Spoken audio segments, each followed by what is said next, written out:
In the heart of China's Turpan Basin, where the desert stretches out like an endless sea and the mountains cut sharp lines against the sky, lies a cemetery that has been quietly telling stories for nearly 3 millennia.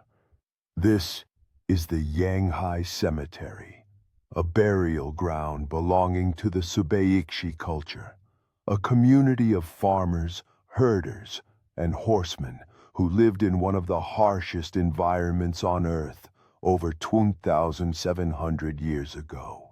The Turpan Basin is an unforgiving place, arid, windswept, and scorching in the summer, yet bitterly cold in the winter.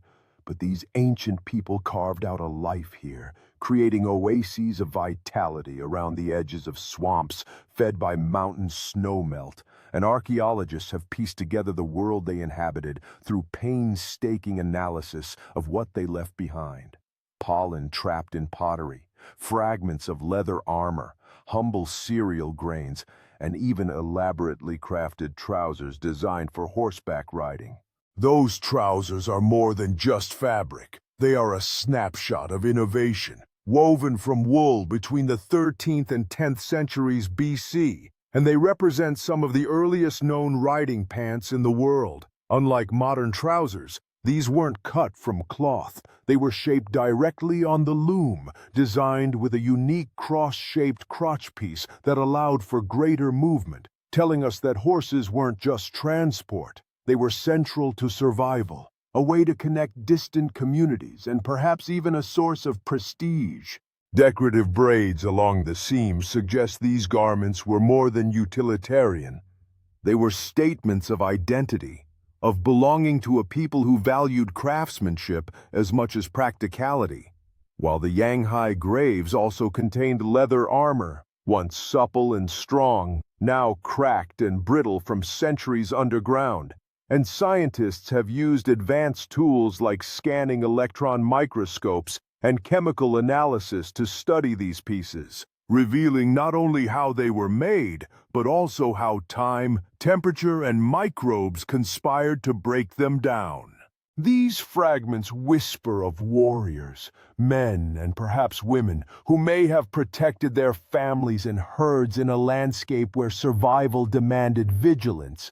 Then there are the quieter discoveries, pollen grains and phytoliths, the microscopic signatures of ancient plants preserved in potsherds, painting a picture of a landscape where wormwood and ephedra grew on the edges of the desert, while swampy pockets near the oases nurtured reeds and willows. Grapes, capers, barley, wheat, and even hemp grew under human care, showing that these people were not just surviving, but cultivating, trading, and shaping their world. And what of their deaths? Yanghai's burials speak volumes. Many are collective graves, layered with care, as if ensuring that even in death, no one was alone. The grave goods, bows and arrows, musical instruments, horse gear, hint at a culture that blended the practical with the ceremonial, the earthly with the spiritual, while some items like hemp and capers may have been used for medicinal or ritual purposes, offering clues to beliefs we can only imagine. Through these fragments, a human story emerges, not just of survival, but of creativity, connection, and resilience. These were people who turned an inhospitable land into home, who rode horses across a vast steppe, who buried their dead with dignity and meaning.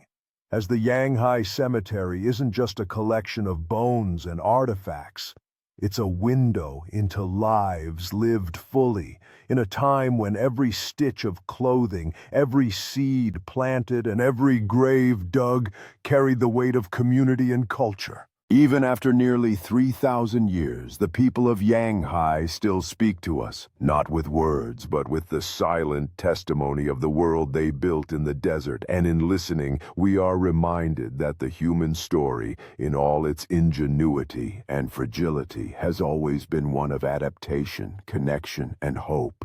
The legacy of the Yanghai culture extends far beyond their tombs. It provides invaluable insights into the ways these ancient people navigated their environment and built lasting connections across vast distances, showcasing a remarkable dynamic of adaptation and community that flourished against all odds and continues to inspire and intrigue us in our quest to understand humanity's shared past.